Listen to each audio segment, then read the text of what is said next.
Edwin. Eh, bueno, es un gusto poder presentarte, amigo, porque realmente donde hay mucha debilidad, mucha oscuridad, es donde la luz de Dios más brilla y donde Cristo más se ha glorificado.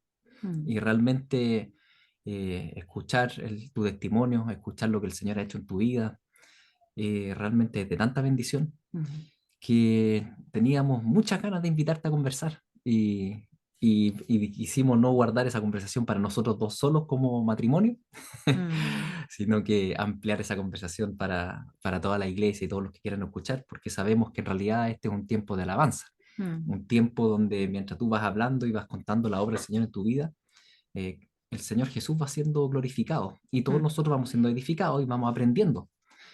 Así que, querido Edwin, preséntate, cuéntanos un poco de tu vida y a qué edad llegaste a la residencia, contextualízanos un poco para que los oyentes acá puedan entender eh, Tu tu historia. historia, exactamente, testimonio.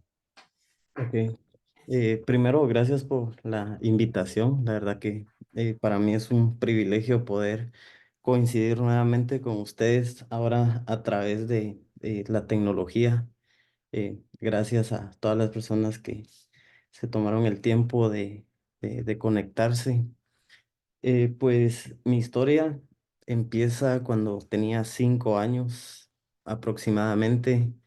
Yo no tengo como que todos los recuerdos de lo que realmente pasó cuando yo era, perdón, no sé quién me llama a estar, pero eh, entonces no tengo como que un recuerdo muy específico de qué pasó en mis primeros 5 años de vida. Yo creo que al parecer el trauma fue un poquito complicado cuando yo fui niño, entonces no lo recuerdo, pero lo único que sí recuerdo es tener presente estar subido en un carro de policías con una trabajadora social y una psicóloga que me llevaron a este lugar que me dijeron que iba a vivir por 1 o 2 semanas más o menos y resultó siendo mi casa por más de 13 años. Eh, Fue un poquito complicado ese proceso.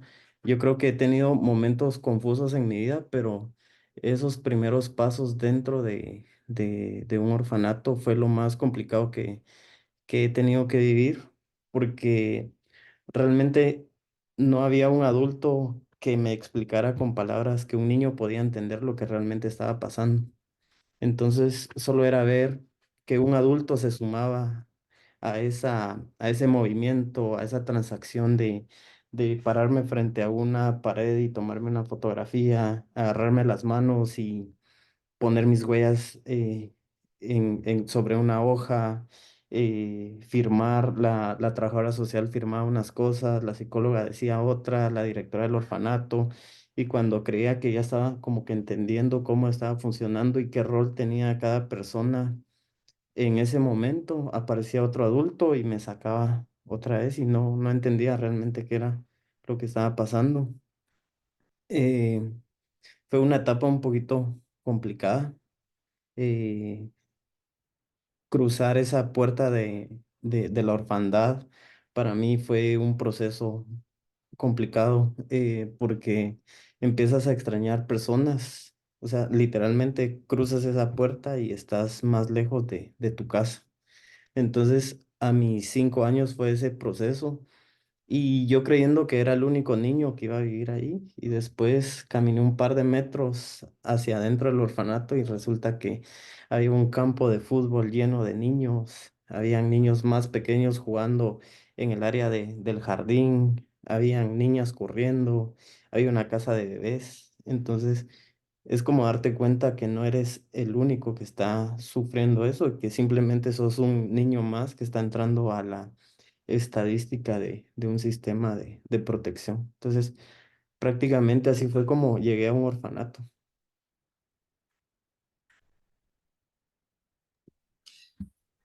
Entendemos que toda la historia que tú nos vas a contar ahora es fuerte, es intensa, Mm, y al mismo tiempo también sabemos que la historia termina bien en el Señor y por mm, eso podemos conversar contigo. Mm, Entonces, queremos partir también agradeciéndote porque obviamente exponerse públicamente y también entendemos que es difícil hacerlo, mm, pero te lo agradecemos, Edwin, porque también sabemos que el Señor te está ocupando para movilizar a muchas personas, sobre todo en este continente latinoamericano, para ver esta realidad. mm, Y por eso nos gustaría que nos comentes un poco la realidad dentro de la residencia. ¿Cuáles son las cosas que viviste, las situaciones? sí. eh, ¿Cómo vive un niño, en tu caso tú, estar en el sistema de protección? Sí, en mi caso fue un poquito más complicado porque en el orfanato o el sistema de protección donde yo vivía éramos aproximadamente 85, 86 niños cuando yo llegué, pero de los 86 niños que habíamos en ese momento, solo 8 éramos huérfanos. El resto de niños sí tenía un recurso familiar. Entonces, nosotros los 8 niños, prácticamente como que ese sentimiento de orfandad te hace familia. Empiezas a compartir absolutamente todo. Empiezas a protegerte uno con otro. Yo recuerdo que mi primera audiencia fue a los 7 años y, y yo creo que esto no lo he contado casi en ningún lado más que en este momento. Y es que cuando fui a mi primera audiencia, yo venía regresando, saliendo de la audiencia y a mí me secuestran. Entonces era un trauma más sumado a mi experiencia de vivir dentro de un orfanato, ¿verdad? Y me secuestran a mí y al chofer del microbús con el que íbamos.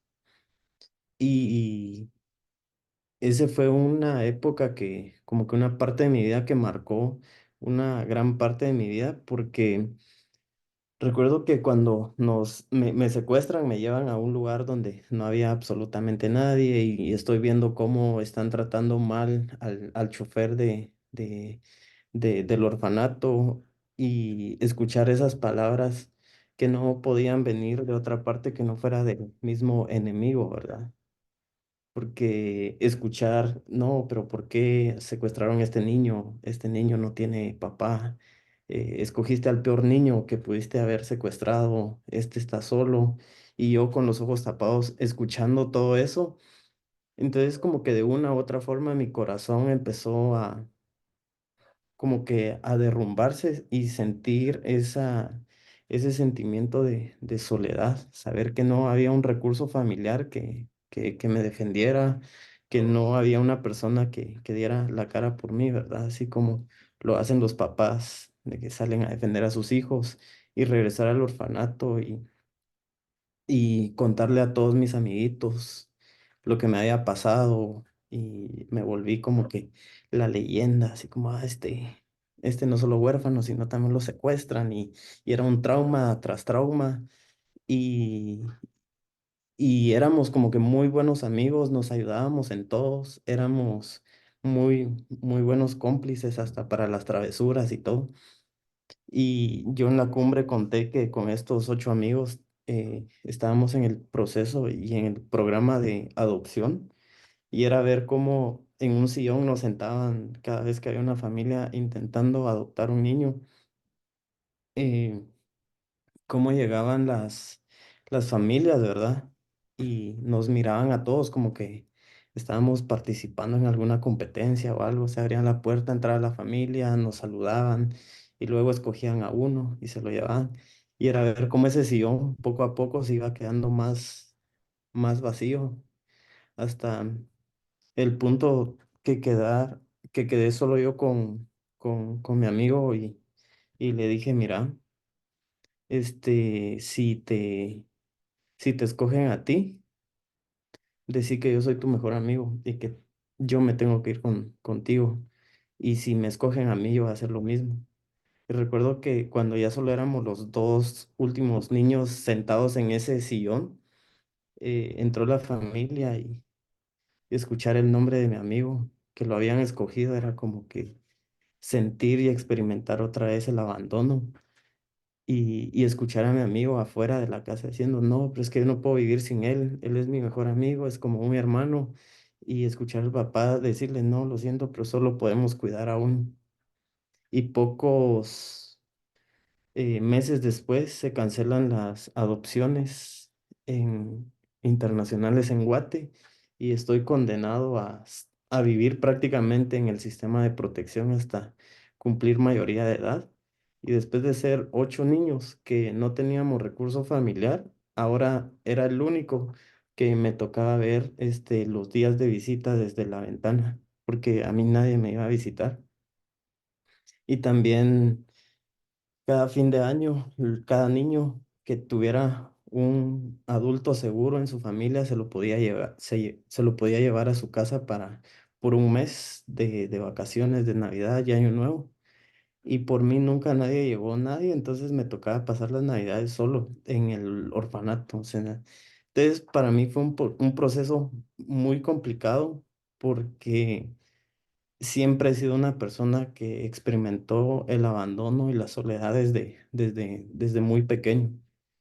Sí, estuve 8 Navidades solo, más que con el guardián del orfanato y me tocaba estar encerrado en mi habitación mientras escuchaba la pirotecnia afuera del orfanato, comer la cena de Navidad solo con el guardia y tener esa persona que siempre me recordaba, pero es que Dios es fiel. Y yo decía cuando era niño, pero ¿dónde está Dios? O sea, yo también quiero experimentar lo que los otros niños están viviendo con su familia.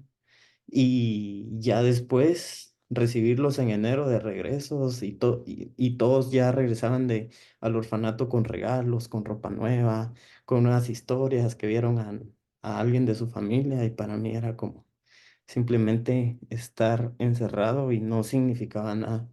Entonces, fue complicado, sí, poquito complicado para mí ese proceso, pero gracias a Dios, Dios siempre tiene el cuidado de sus hijos y a pesar de que yo no era un niño consciente de la existencia de Dios, porque toda la vida alguien me había mencionado que era un Dios amoroso, pero yo no podía sentir el amor de ningún lado. Pero Dios puso personas en el orfanato que me recordaban que Él existía. Y muchas veces fueron esos amigos, niños que vivían conmigo. Otras veces eran las cocineras, las encargadas. Y podía experimentar el amor de Dios desde un punto de vista muy, muy diferente, la verdad. Y yo no podía como que encapsular la idea de que Dios era mi papá, porque yo me sentía solo. Entonces siempre me sentí rechazado y me sentí abandonado. Entonces mi relación con Dios fue una relación muy lenta hasta que poder aceptar que Él sí realmente era mi papá y le importaba, ¿verdad? Edwin, ¿y podrías contarnos de cómo fue que conociste al Señor? Ujú. Sí, yo desde el primer día que entré al orfanato escuché de un tal Jesús, la verdad. Yo cuento en el libro que estoy escribiendo esta parte donde yo llego al orfanato y me asignan una litera y veo que en esa litera hay como que una pared con pedazos como que alguien había arrancado una hoja de papel. Entonces hay como que esos pedacitos de pegamento en la pared y era un claro ejemplo de que yo no iba a ser el primer niño que iba a dormir en esa litera. Entonces me asignan también me asignan un mueble para poner la ropa y cuando yo abro la ropa, el ropero, perdón, encuentro un dibujo con el nombre de Benjamín. Entonces yo le pregunto a la encargada, mire, ¿quién es Benjamín? Ah, era un niño que vivió, ahora usted está usando su casa, está usando su cama, usted está usando la silla, usted está usando los utensilios del comedor pero eran de Benjamín. Entonces, la primera vez que yo escucho sobre Jesús, en mi imaginación de niño, yo pensé que era un niño que había vivido dentro del orfanato. Pero después cuando empiezan a hablar de que hacía multiplicar los peces y los panes, y yo dije, yo quiero un amigo como él, porque yo solo me imaginaba estar con Jesús comiendo mis galletas favoritas y que se acabaran y él las multiplicara. Yo decía, eso sí sería milagroso. Entonces en mi imaginación de niño, Jesús entra a mi vida de una manera creyendo que era un niño más que había vivido en el orfanato, pero sin darme cuenta que no, ¿verdad? Que Jesús era algo más, era... Y entonces crecí escuchando de Dios y esa pelea de rebeldía que yo tenía muchas veces era reflejada con los adultos, pero realmente yo no estaba peleando con los adultos, ¿verdad? Sino estaba peleando con Dios. O sea, mi lucha con Dios se reflejaba en mi actitud con los otros niños, con las encargadas, con los directores, mi mal rendimiento en la escuela. Y siempre lo tuve eh, presente porque igual el orfanato donde yo crecí era un orfanato cristiano y era patrocinado por la iglesia local de Guatemala. Entonces cada domingo prácticamente recibíamos una iglesia diferente que llegaba a hacer una actividad con nosotros. Pero donde realmente tuve mi primer contacto con Dios fue cuando tuve 14 años. Yo creo que si yo pudiera definir mi vida en un año que realmente marcó mi vida fue cuando yo tenía 14 años y era estar en mi litera llorando, diciéndole a Dios, somos más de 90 niños aquí. ¿Cuál es el propósito de que yo esté ocupando una litera más? Y yo le decía a Dios, ¿por qué yo? Y fue la primera vez que lo escuché, así una voz muy, muy tierna, pero a la vez muy confrontativa, porque me dijo, ¿y vos por qué no? ¿Qué tienes de especial para creer que no mereces sufrir? Y fue como, este no es el Dios que me han predicado. O sea, un padre no le habla así a su hijo, pero seguía llorando y escuché eso y después escucho al niño de la litera de abajo llorando y dije, qué cobarde soy. O sea, puede que mi lucha con un corazón huérfano ahorita no sea tan importante como la lucha que está teniendo el niño de la litera de abajo. Y después de eso empecé a leer la Biblia ya porque a mí me nacía, no porque alguien me obligaba. Empezaba a leer libros cristianos, ya yo podía como que meter de contrabando al orfanato música cristiana porque era prohibida la música en el orfanato donde yo crecí. Teníamos una grabadora que una noche le tocaba a una persona, la otra noche le tocaba al otro niño, y si un niño se quedaba dormido mientras estaba escuchando música y había otro niño despierto, iba y le quitaba la grabadora y se la conectaba.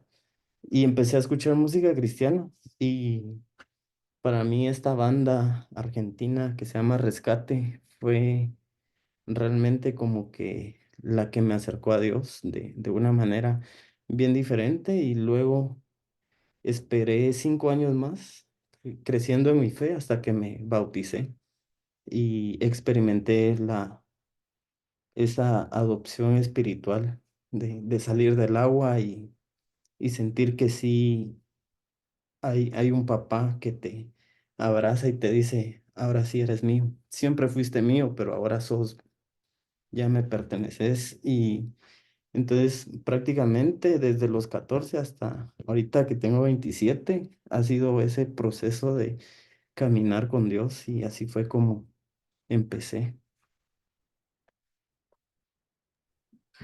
Y coméntanos cuando te sucedió eso a los 14 años. ¿Cómo cambió la relación con respecto a los demás compañeros, a los demás niños? ¿Cuál fueron los cambios que tú detectaste al estar el Señor en tu vida? Ujú. Sí, yo siempre he sido una persona muy callada y reservada en muchas cosas. Eh, pues soy una persona que le encanta leer. Entonces, desde ese momento que yo tuve ese encuentro personal con Dios, yo tenía muchas dudas con respecto a Jesús y Dios sabe, yo muchas veces lo confronté así en medio de mi frustración y de mi ignorancia. Yo le hablaba a él y un día confrontándolo así de, bueno, pero aquí en la Biblia dice que tú sufriste cualquier cosa que, que cualquier ser humano haya podido sufrir, ¿verdad? Pero tú nunca fuiste huérfano, tú no me entiendes.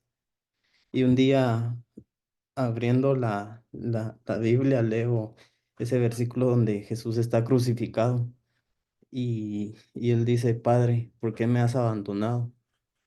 Automáticamente fue esa respuesta, o sea, sí fue huérfano, o sea, sí experimentó el abandono del padre en la tierra. Y desde ese momento empecé a leer más la Biblia y mi relación dentro del orfanato cambió porque de una u otra manera yo era un referente espiritual para los otros chicos, ¿verdad? Entonces, cada vez que estaban sufriendo un proceso complicado, yo era el que oraba por ellos, el que se movía en la noche de habitación en habitación a orar por ellos y, y decirles que Dios los amaba. Y yo creo que fue mi primera forma de evangelización, porque no era lo mismo que una encargada o que un director nos dijera que Dios nos amaba, a que yo se los dijera, porque yo también estaba durmiendo en esas literas. Entonces ellos decían, pero ¿y a este qué le pasa? Porque nos dice que Dios nos ama si está en la misma condición que nosotros. Entonces, siempre estuve al pendiente de ellos. Llegó un momento donde me volví el niño más grande del orfanato y era como que organizar devocionales era obligatorio una vez a la semana. eh, Cristiana, o sea, por decir algo, música cristiana. Como ahora escuchen esta música, ahora lean este libro, y yo era el único que tenía acceso a tecnología en ese momento, como tener un iPod, comprar los discos, era el que salía a estudiar fuera del orfanato, entonces siempre le pedía a mis maestros libros cristianos y cuestiones así, entonces prácticamente empecé como que de una u otra manera a discipular, pero también yo me empecé a sentir como que muy solo en la tarea de evangelizar ahí dentro porque eran demasiados niños. Entonces yo empiezo a orar porque Dios me mande una persona a mi vida y es cuando conozco a mi mentor. Cuéntanos, Edwin, cómo fue esto de que llegó tu mentor a tu vida. Eh, pues mi mentor es una persona que para los guatemaltecos que la conocen es una persona de un carácter muy fuerte.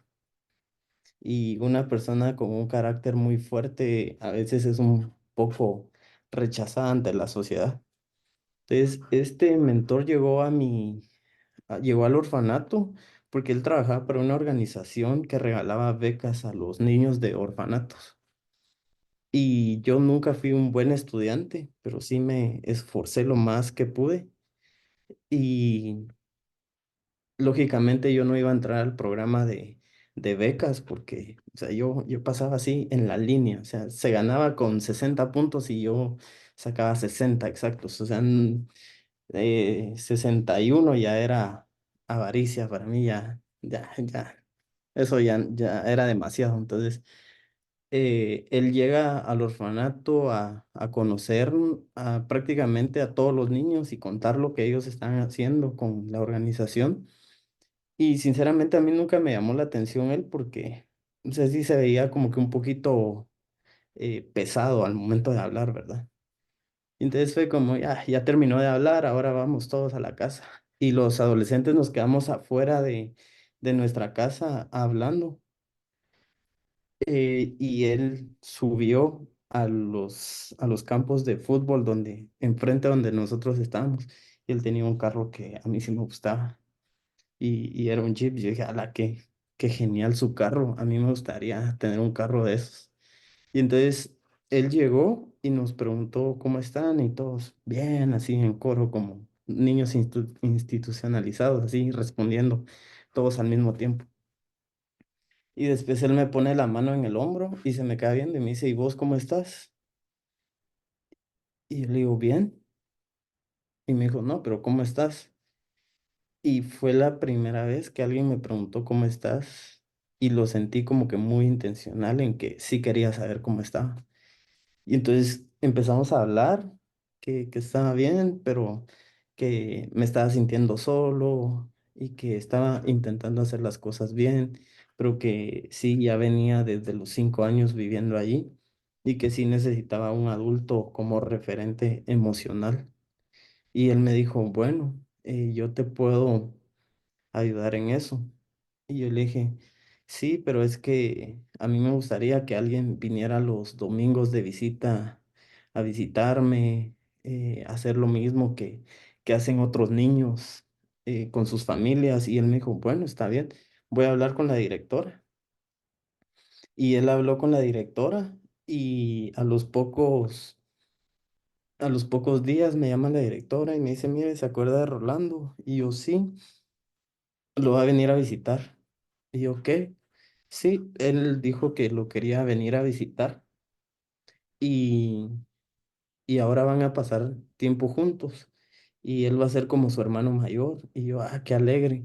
Y llegó el primer día de visita cuando yo tenía, cabal iba a cumplir 15 años, justo iba a cumplir 15 años y llegó y me llevó un pastel y empezamos a hablar y me di cuenta cómo funcionaba ese rol de un hermano mayor que no necesariamente es hablar de Dios, ¿verdad? O sea, a veces una conversación sana glorifica a Dios.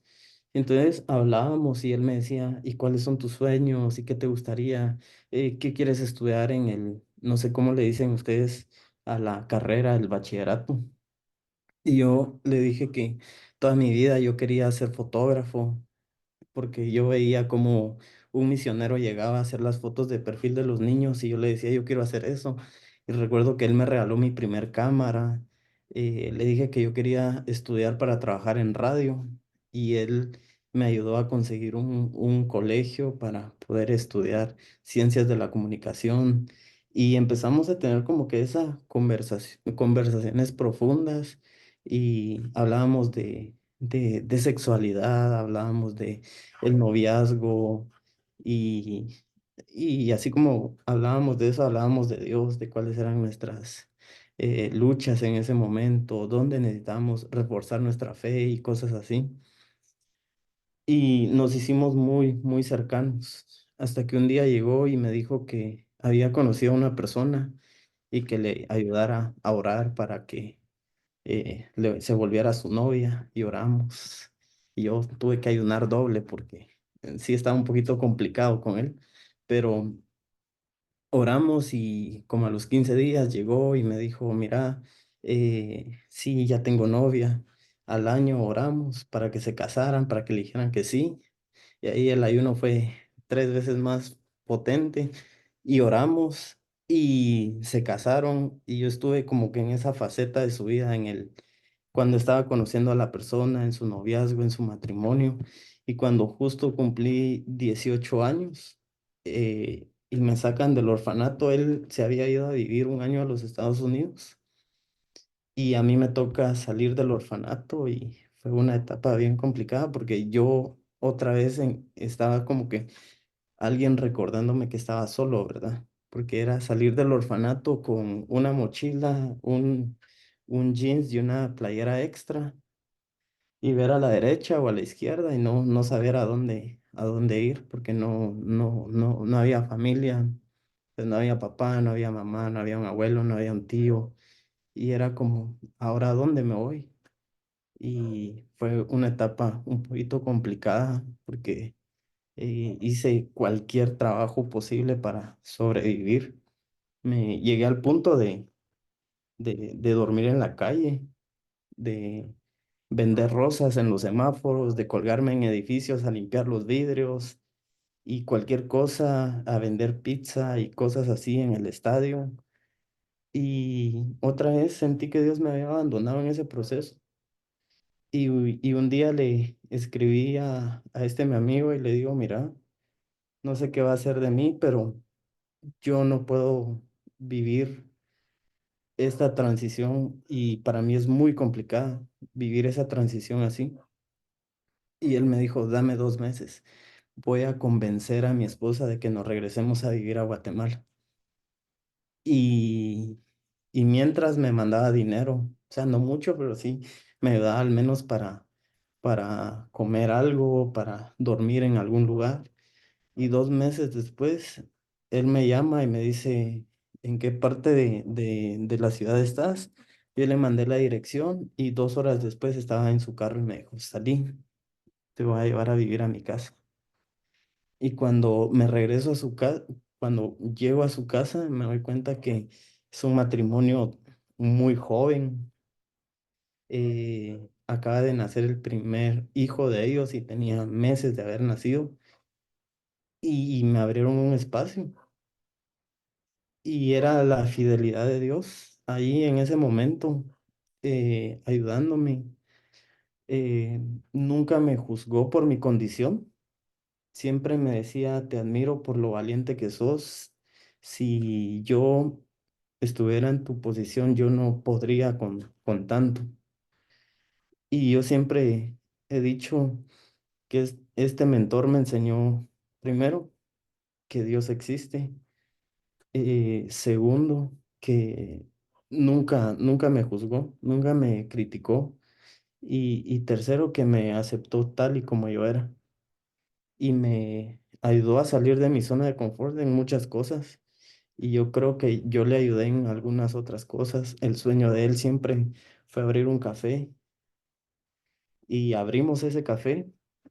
Y yo estaba, cuando empezaron a construir el café, yo era el que ayudaba como con cosas de albañilería, que a traer el cemento, que a poner el piso, que a colocar esto. Y cuando ya estaba funcionando el café, no había personal para baristas y aprendí a hacer café y en la casa y salimos a flote con el sueño de él.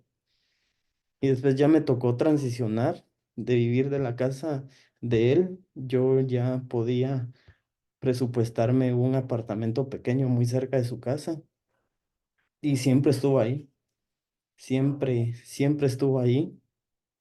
Y yo creo que yo siempre, bueno, yo le llamo ángeles terrenales. Yo creo que él fue uno de esos ángeles terrenales que Dios usó en mi vida durante ese proceso.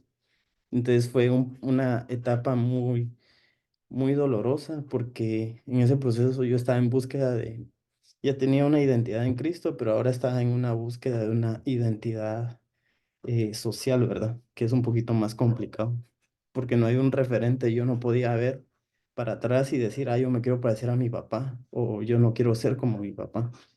Pero entonces allí y me empezó a involucrar en cuestiones de la iglesia y empecé a conocer gente y ese fue prácticamente mi relación con mi mentor.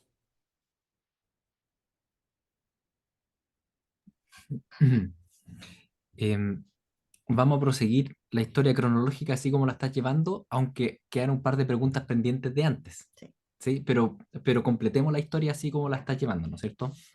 Eh, Coméntanos esas conversaciones con tu mentor y qué fue lo que fue haciendo el Señor después, milagrosamente.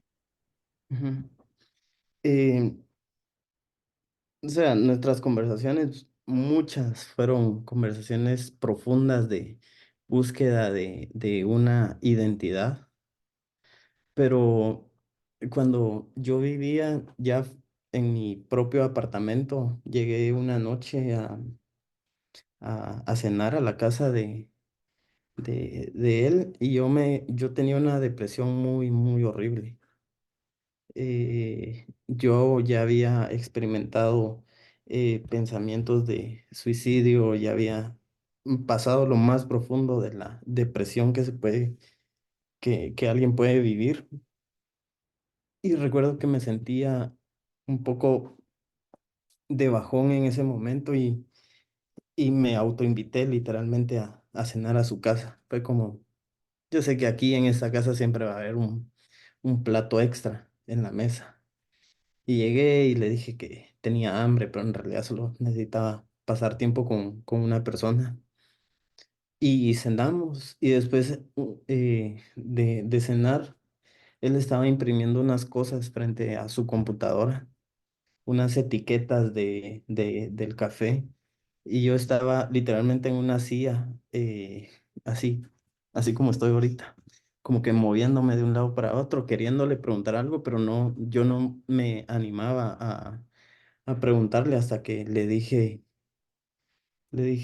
¿qué se siente ser amado? Y me dijo, no, pero nosotros te amamos, mi esposa te quiere, mis hijos te aman. Y yo le dije, sí, pero ese tipo de amor, ¿no? ¿Qué se siente el amor de, de un papá? ¿Qué se siente el amor de una mamá? Y él me dijo, vos sabés que yo te quiero con todo el alma y yo adoptarte no podría porque estoy muy joven para ser tu papá, pero vos sabés que te queremos. Y yo le dije, sí, pero a mí me gustaría realmente experimentar este amor.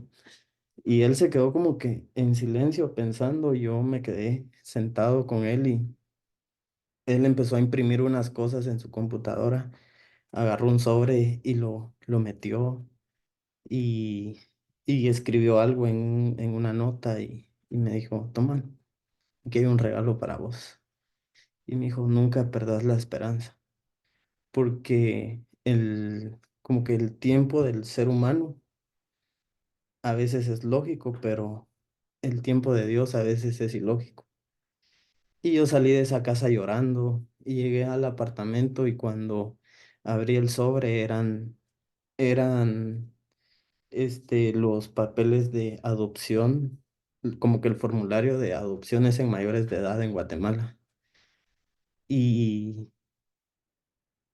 y ahí quedó. Y yo dije, pero este chavo, ¿qué? ¿Está loco? ¿Qué? Y la cosa que ahí sí que Dios fue poniéndome a las personas correctas. Después, por medio de él, conocí a una persona que era fotógrafo y que era uno de sus mejores amigos. Y él me empezó a involucrar en cuestiones de fotografía y empecé a trabajar con él. Íbamos a la misma iglesia y un día una iglesia aquí en Antigua, Guatemala, me invita y me dice, nos gustaría que vinieras a hablarnos a la iglesia sobre tu testimonio. No sé si tú puedes. Y yo solo tenía en ese momento 20 quetzales que vienen siendo como $3. Y y si me los gastaba en el pasaje para usar el bus de mi casa a la Antigua, eso significaba que me iba a quedar sin cenar esa noche. Y entonces yo dije, voy a decir que no porque, o sea, si me gasto este dinero no voy a cenar y mañana no sé si voy a poder desayunar. Y entonces solo yo pensaba y decía, no, yo le tengo que ser fiel a Dios con estos 20 quetzales porque ni son míos, yo solo soy un administrador de esto. Y un día él me va a preguntar, ¿qué hiciste con esos $3 que preferiste comer y no ir a hablar sobre mí hacia otras personas? Y entonces tomo la decisión de agarrar el bus, como de tomar el bus para ir a la iglesia. Dije que sí, estoy a medio camino y me asaltan, así de, esto es un asalto. Me robaron el celular y me robaron las pocas monedas que me quedaron.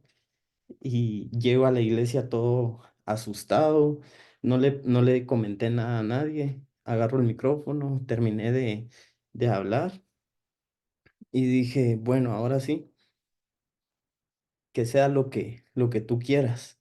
Y justo voy saliendo de la iglesia y pasa este mi amigo fotógrafo.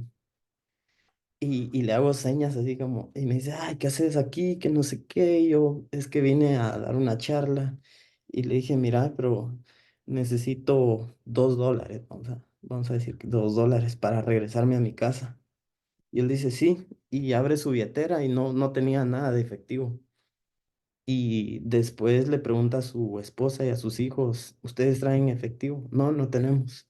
Y entonces él me dice, ahorita vamos camino a una cena, te venís con nosotros, cenás y luego te regresamos a tu casa. Y yo, bueno, está bien. Y me subí al carro con ellos así, como todos apretados, llegamos a la casa, cenamos, pero yo no sabía que estaba llegando a la casa de las personas que se iban a volver mis papás en ese momento. O sea, yo llegué, los conocí, y fue como, ay, ¿cómo están? Y yo ni hablaba, primero porque ellos hablan en inglés y yo no hablaba nada de inglés. Y entonces era como, sí, que sírvete y comí y todo. Y Dios fue poniendo cada parte en su lugar, porque después de conocerlos a ellos, me ofrecen un trabajo para irme a una organización misionera por 2 años, a ser como la persona encargada de media. Y sin saber que estas personas que yo había conocido esa cena iban al menos una vez o 2 veces al mes a esa organización. Y empezamos a pasar tiempo juntos y para mí en ese momento como que me daba mucha vergüenza decir que era huérfano. Entonces como que evadía el tema de familia. Cuando me preguntaban cosas de la familia, hablaba de otra cosa. Y recuerdo que un diciembre estaba regresando y, y les empiezo a contar lo que hacía con los chicos del orfanato, como, yo los voy a visitar, les llevo comida, a los que no los llegan a visitar, les pago la educación, compro leche para los bebés, porque, o sea, vivía solo y yo tenía un sueldo muy bueno y yo ya no necesitaba pagar renta porque vivía en el campo misionero. Entonces, eh, y recuerdo que mi papá me dijo, qué alegre que tú cuides de todos ellos, pero ¿quién cuida de ti? Y yo le dije, no, yo ya no necesito que nadie me cuide. Y él me dijo, no, no es bueno que nadie esté solo. Todos necesitamos una familia que nos cuide. Y fue como, ok. Y fue mi primer acercamiento. Yo rentaba un apartamento aquí cuando tenía las vacaciones de una semana cada mes. Dejé de rentar con ellos y dejé de rentar ahí y me pasé a vivir con ellos. Y mi entrada a la familia fue un poquito complicada porque siempre tenían gente, entonces a veces me tocaba dormir en el sillón y me empecé a sentir como que muy querido en la familia. Y, y recuerdo que un 6 de enero les dije, bueno, voy a hablar con ellos, porque yo todavía tenía la opción de escoger mi apellido. Y dije, yo quiero ser un Smith, pero por decir, yo pertenezco a este grupo de millones de gringos que se apellidan Smith, porque, y justo ese día yo les digo, miren, yo necesito hablar con ustedes. Y mi papá me dice, sí, nosotros también queremos hablar contigo. Y bueno, llegó la noche y bueno, hablen ustedes primero. Y me dice mi papá, es que ya hablamos con tus jefes, ya hablamos con tus amigos, ya hablamos con mis hijas, ya hablamos con mis papás y te queremos adoptar. Y yo, ¿qué? O sea, ¿cómo es posible? Ya tengo 21 años.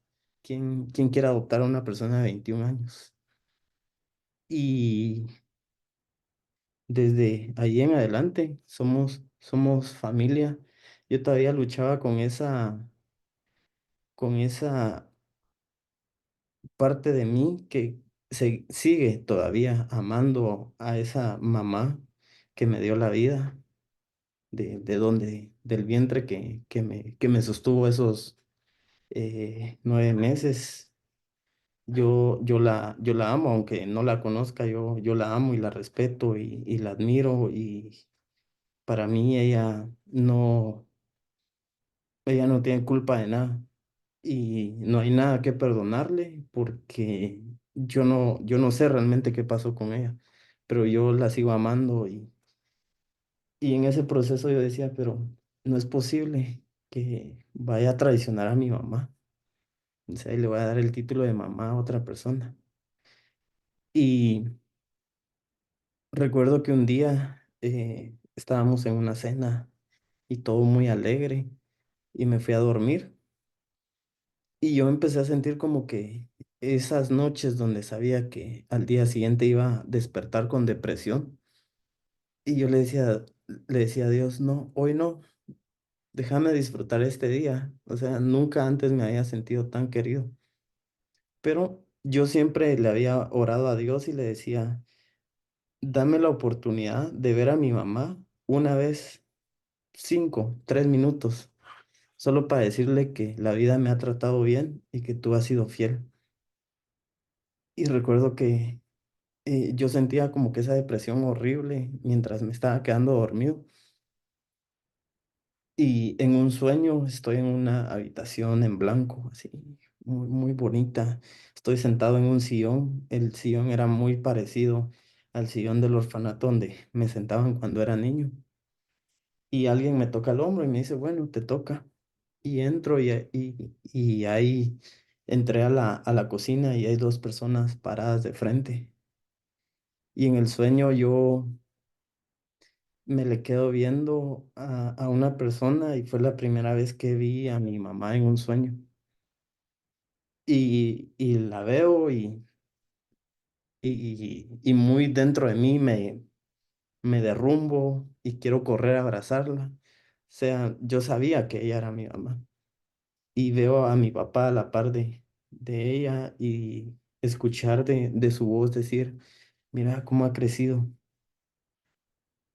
Y, y una de las cosas que yo creo que como hijos, que todos queremos escuchar de nuestros padres es, estoy orgulloso de ti. Y mi papá no dijo otra cosa que decir, estoy orgulloso de ti. Y yo ver a los ojos a mi mamá y decirle, Dios ha sido fiel y la vida me ha tratado bien. Y salgo de la habitación y siento que la persona que me está sacando de esa cocina me está sobando la espalda y yo llorando como un niño. Y era como, no, no puede ser posible esto. Y yo llorando y llorando así, horrible. Y cuando despierto, estoy en medio de la cama de mis papás y el que me está sobando la espalda es mi papá. ¿En qué momento me cambié de habitación? Yo no lo entiendo. Y recuerdo que mi papá me dice, pero estás bien. Y yo, no, es que vi a mi mamá. Es que vi a mi mamá y ellos. Y mi papá diciéndome, estoy orgulloso de ti. Lo estás haciendo bien. Y regresé al campus misionero a los 2, 3 días a renunciar y tomé la decisión de que iba a aprender a ser un hijo y que era lo que Dios quería y que aunque no le pudiera entregar a la que ahora es mi mamá el 100% de mi amor, la iba a honrar y respetar lo más que podía hasta, hasta que alguno de los dos falte, ¿verdad? Entonces, prácticamente eso. Toda tu historia es una historia impresionante de redención y salvación del Señor en medio de toda la oscuridad. O sea, cada paso es tan milagroso, es tan sufrido por un lado y por otro lado tan acompañado del Señor. Me alegra tanto también en este conversatorio ver ahí en un cuadrito a Rich y Cherry, ¿no es Tus cierto? papás, sí. Que son los papás que adoptaron al Edwin. No sé si pueden saludar, aprovechar que están ahí. Sí. No sé si logran saludar a la cámara, decir alguna palabra para que los vean acá. Sí. Em, a ver si los Vamos a podemos... desmutear. Es, Eso. Entonces, no sé si, Así. a ver si podemos desmutear o al menos solamente saludar. Yo sé que no Ahí estaban está. preparados para esto, pero Ah, aprovechando que están ahí, pueden saludar cortito aquí al grupo. sí, Gracias. gracias. Es un placer. Y qué alegre ser parte de este momento. Y sí, gracias por invitar a Edwin a compartir, porque realmente Dios siempre ha cuidado, a lo cuidado ah, sí, en cosas increíbles. Y Edwin es bueno, lo amamos Mm, Un muchísimo. momento en Sí, su vida. sí, podemos ver como lo ama a Dios y como le ama a Dios y como, mm. sí, Dios tiene un gran propósito para él. Pero sí, él es el bebé de la familia y muy amado. Sí, lo amamos muchísimo. Él es, él es un tío también. Sí, ahorita tiene abuelos y Sí. una sobrina, otro. Tiene una hermosa familia grande e incluso antes de esta reunión nos comentaba el Edwin que se sentía un niño muy consentido y estoy de acuerdo que lo consiente mucho. Todo lo Qué no bueno, consentido que fue antes. Sí. qué bueno. Sí. Sí. Muchas Gracias. gracias. Gracias. Gracias por invitarnos. Sí. Em, bueno, ahí están los papás entonces adoptivos de Edwin y hay muchos puntos en esta historia Mm, donde vemos la gloria de Dios y que glorifica esto a Dios. Pero también este conversatorio tiene el objetivo de animarnos a todos nosotros, de ver mm, cómo podemos nosotros también aportar a todos estos niños que están viviendo la realidad que Edwin vivió hace solo 2 décadas atrás o una sí, década atrás, sí. en distintas etapas. Él menciona, por un lado, el personal de las residencias, después él también menciona mentores, ¿no es cierto? Un mentor que tuvo. Después menciona mucho también las iglesias en las Mm, que estuvo y donde tuvo distintos contactos mm, y cómo el Señor ocupó el cuerpo de Cristo. Después menciona también padres adoptivos que estuvieron dispuestos a adoptarlo, incluso siendo mayor de edad. Es decir, hay todo un grupo de hermandad, de hermanos en la fe y de personas que estuvieron alrededor que el Señor ocupó. mm, Entonces, cada uno de los que estamos acá participando de esto y viendo, de alguna forma podemos ser ese pequeño eslabón para algún niño en algún área. mm, Y ahí es donde nos gustaría que tal vez repasaras un poco mm. la historia, ¿no es cierto? Por ejemplo, recordándonos en esta historia que el Señor te ha hecho vivir y atravesar. eh, ¿cómo, cómo fue un impacto positivo de alguna cuidadora de la residencia? ¿Alguna O, que recuerdes de forma especial o alguna situación? Ujú. Mm, No, pues yo tengo muchos buenos recuerdos porque así como tuve pésimos cuidadores, tuve muy buenos cuidadores o tuve muy buenos maestros. Yo creo que les voy a contar la historia de Doris para los que no pudieron asistir o participar en la cumbre latinoamericana que acaba de pasar en Perú. Yo comenté sobre esta persona. Doris fue mi este, fue mi primer encargada.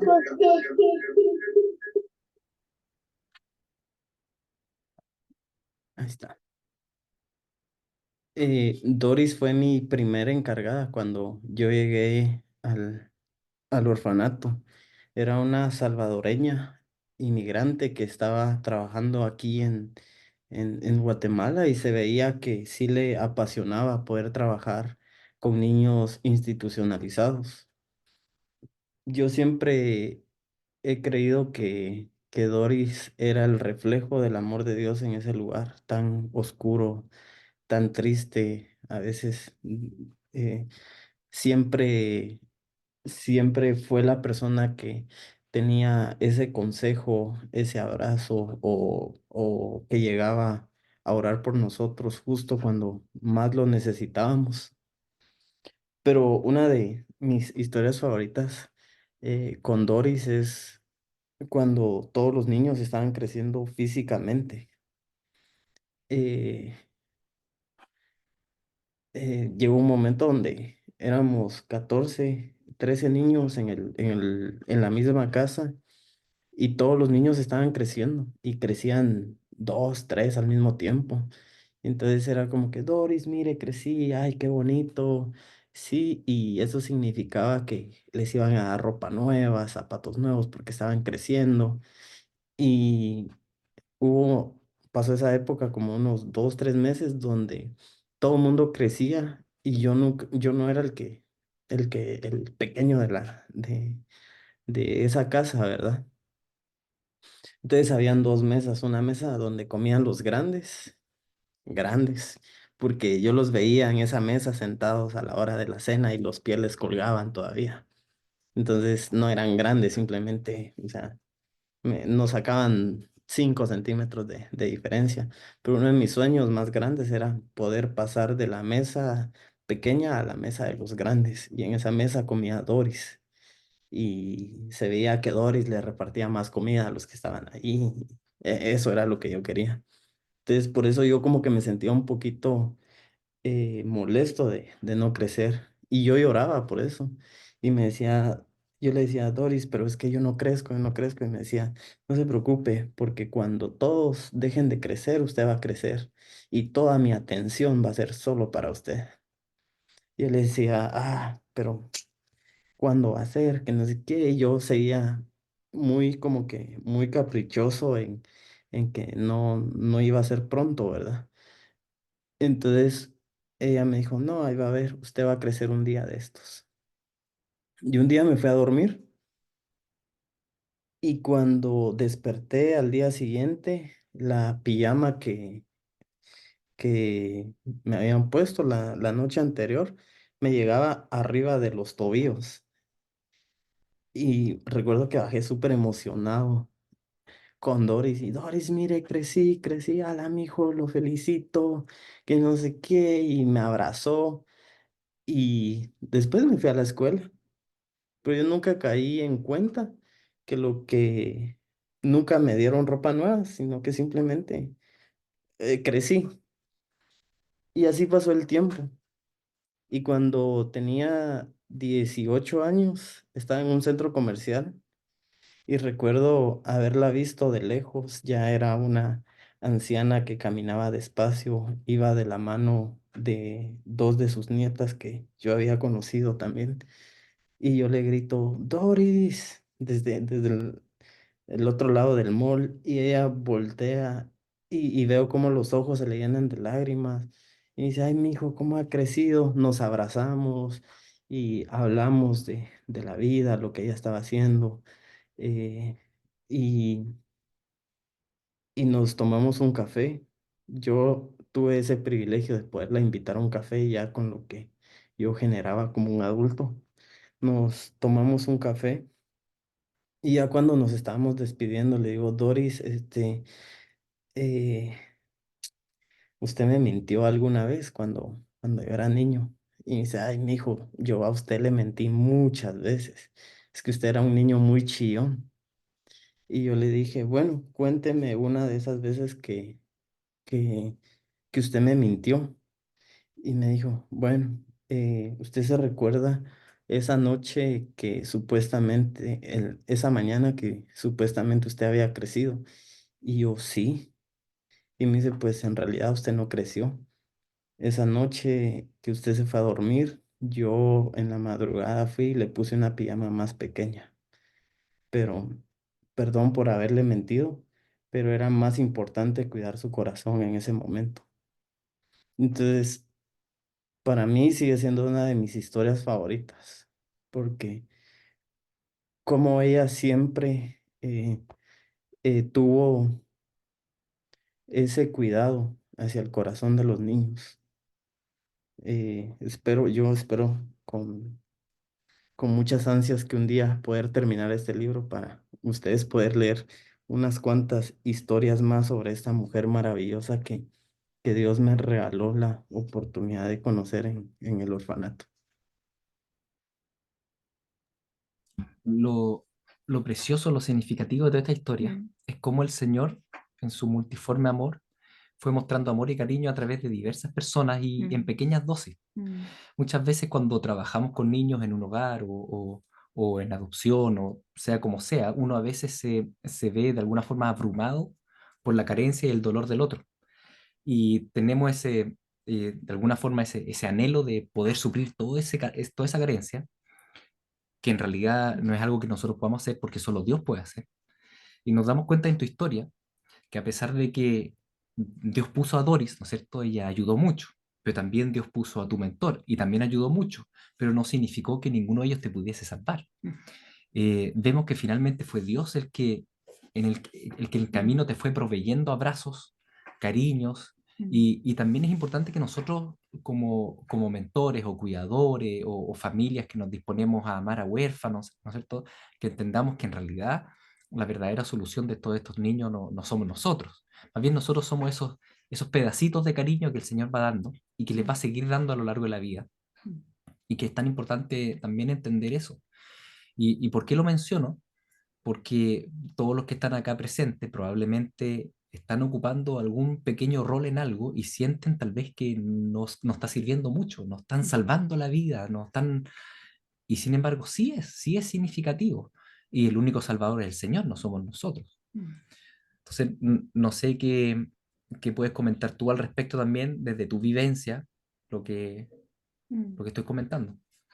Sí, yo creo que el acompañamiento a niños dentro de una residencia es mm, una forma de predicar el amor de Dios súper fácil, porque ahí sí, literalmente el niño está como que a la expectativa de recibir esas respuestas a sus oraciones. Entonces, a mí me gusta mucho que, por ejemplo, yo no me puede dar cuenta del valor de Doris, por ejemplo, en mi vida cuando era niño. Tuve que crecer para darme cuenta de lo afortunado que fui. Entonces, las primeras veces que escuché sobre Dios y sobre el amor de Dios hacia mí, fueron de personas que posiblemente vi una vez en la vida. Y ahí se hace claro el Evangelio diciéndonos que unos son los que esparcen Mm, las semillas, otro riega y otro cosecha. Entonces, muchas veces la misma persona que sembró no va a cosechar. mm, Y si yo puedo estar aquí hablando con ustedes es porque alguien sembró, ¿verdad? Alguien regó mm, y ahora tengo la fortuna de que alguien más en una etapa diferente de mi vida está cosechando. mm, Pero todos, lo que dice Claudio es muy cierto, todos estamos jugando un rol muy significativo para la vida de algunos niños, o incluso si no estamos involucrados en cuestiones de residencias, podría estar involucrados en cuestiones de la iglesia, ¿verdad? Y que la iglesia, ahí sí que no es opcional si queremos, es que debemos hacernos cargo de los vulnerables. Pero no todos, lo que siempre decimos es que no todos fuimos llamados a adoptar, pero todos podemos hacer algo.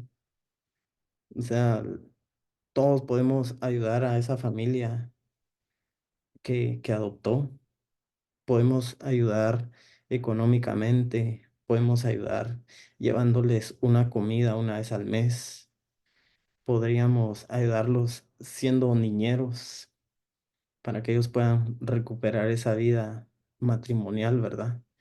Eh, po- o sea, si no tenemos ninguna de esas posibilidades, podríamos ser esos referentes que están orando por los niños, por el bienestar de la familia. Entonces, yo sé que hay muchos me voy a poner de ejemplo, solo porque yo sé que estos niños que están institucionalizados no tienen rostro, pero yo sé que hay muchos Edwin Aguilar en muchas residencias, esperando de una Doris, esperando de un Rolando, esperando de un Rich y Sherry. O sea, todos podemos marcar la diferencia de alguien, ¿verdad?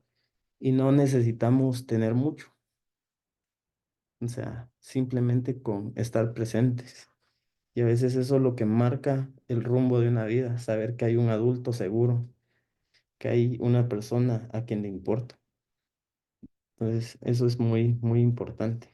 Entonces, que el recurso económico no sea una limitante para no hacer algo, que el recurso de ser una familia, de tener una casa con más espacio y decir, ah, como no tengo una casa con más espacio, no puedo adoptar. Pero todos podemos hacer algo.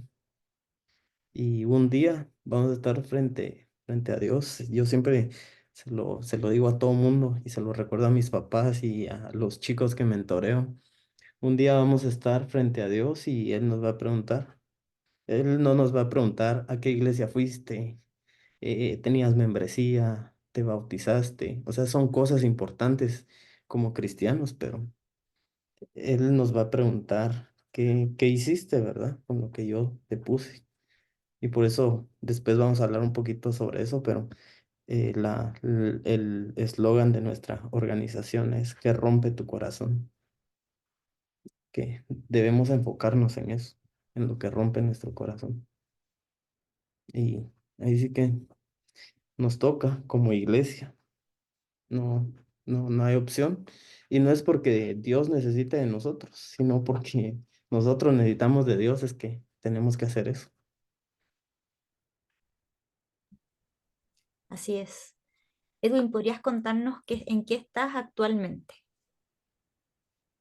Sí, actualmente, bueno, después de haber experimentado eh, lo complicado que es una transición, eh, como les dije, los 14 años para mí, esa parte de mi adolescencia marcó mucho. Yo tuve la oportunidad de ver una película donde le hacían referencia a una casa de transición y, y yo me puse a pensar de que sería súper genial tener una casa de transición a los 14 años. Y Dios lo puso en mi corazón. Y después de experimentar esa transición de un orfanato a la sociedad que era un poquito complicada, con más razón le di mucha importancia. Y aquí es otra cosa genial de cómo Dios va poniendo a las personas en el camino correcto, porque mi primer conferencia para ACH se llamó Los de atrás vienen conmigo. Y yo le puse ese nombre a la conferencia pensando en todos esos niños que se quedaron en los orfanatos o a todos esos niños que lograron salir del orfanato, pero no lograron sobrevivir los primeros 2 años viviendo fuera en la sociedad. O pensando en esos niños que la única familia que los adoptó y los acogió de una manera diferente fueron las pandillas. Y yo me puse a pensar en las niñas que terminaron en procesos complicados y salieron de un lugar donde eran vulnerables y ahora están en una sociedad donde siguen siendo vulnerables. Y toda mi vida, desde los 14 venía hablando de una casa de transición y que quiero esto y lo otro y se lo comenté a mi mentor y él me dijo que era una excelente idea. Y entonces cuando yo conozco a mis papás eh, y ya me adoptan y todo, mi papá me dice como, ah, mira, ¿qué te gustaría? Y fue como, a mí me gustaría tener una casa de transición. ¿Qué es eso?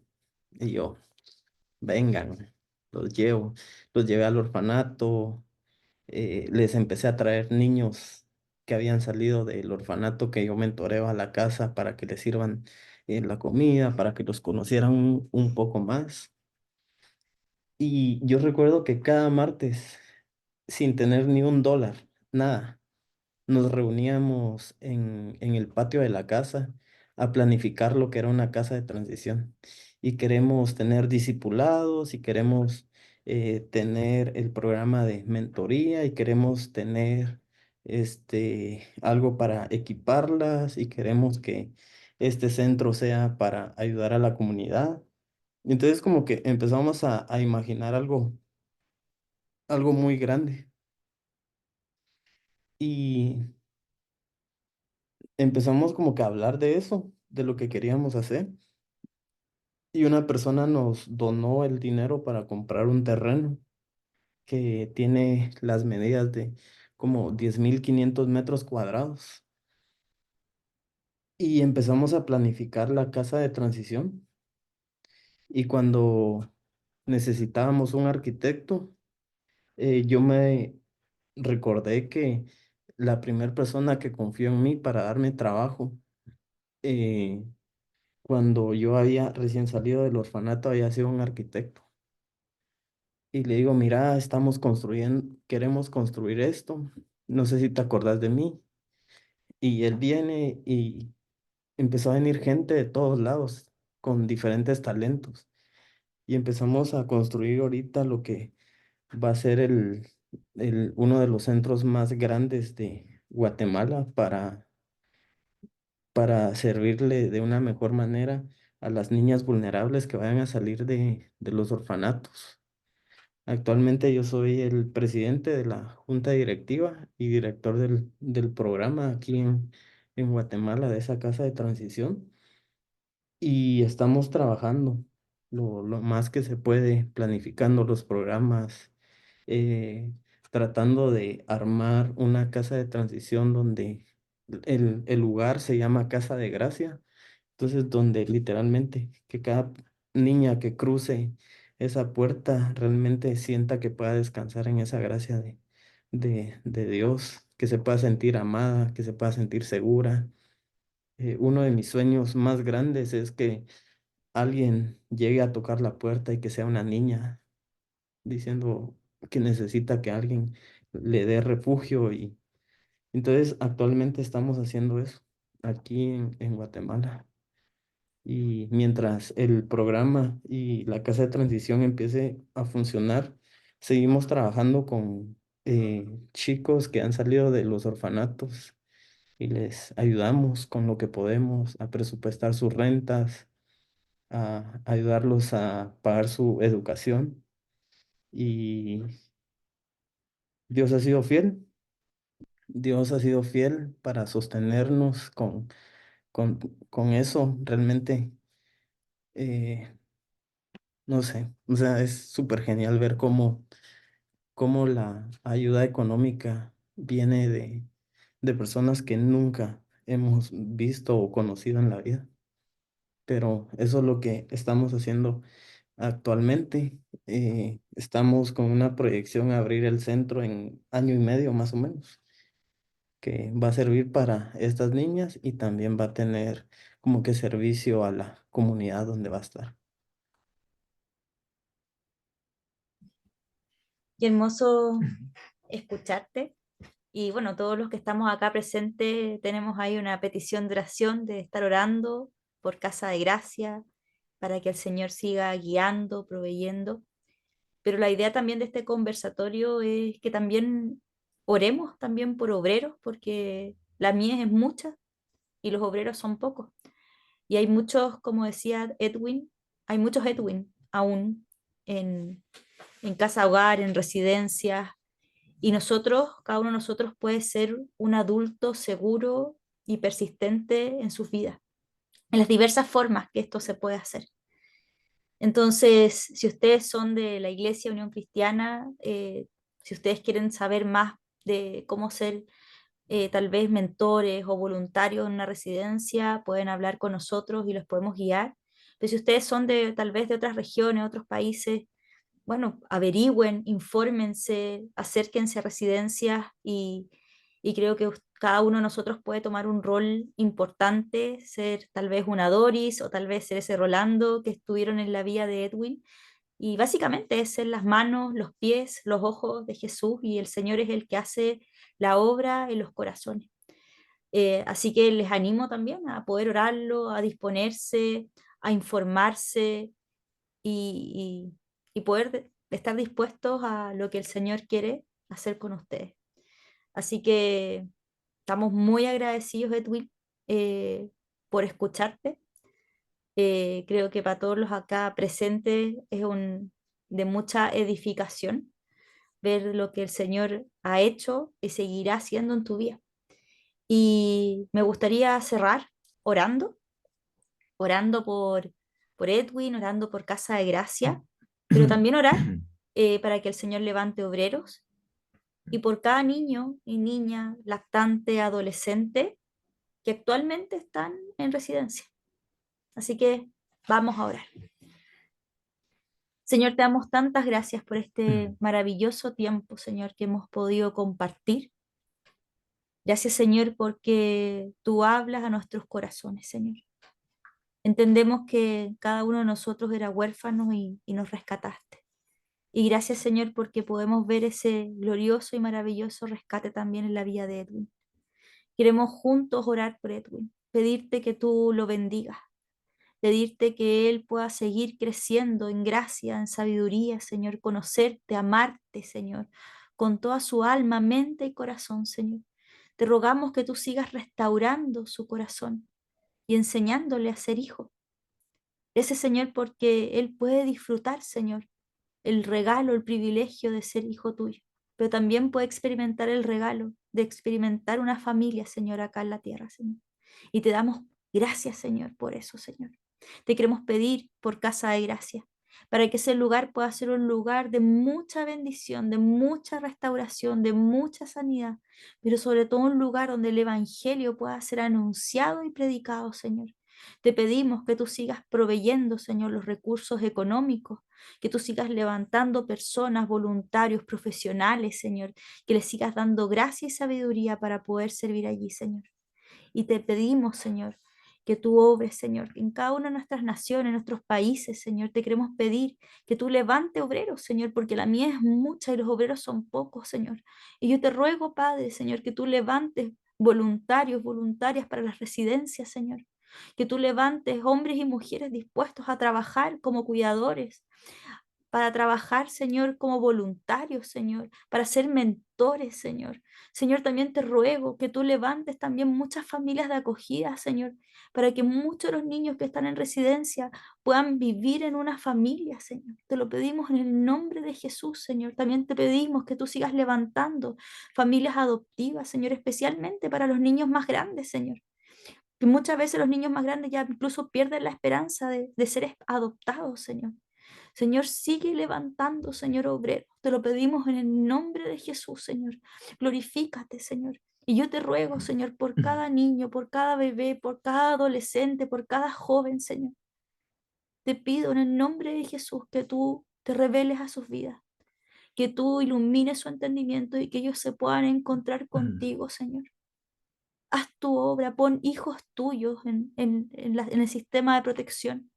Pon hijos tuyos en esas residencias, Señor, para que el Evangelio, Señor, esa buena noticia pueda ser anunciada, Señor. Levanta personas dispuestas a discipular, dispuestas a amar, dispuestas a hacer la obra. Y gracias, Señor, porque tú eres el que hace la obra. Y te glorificamos a ti, Señor, y descansamos en ti. Te pedimos todo esto en el nombre de Jesús. Amén.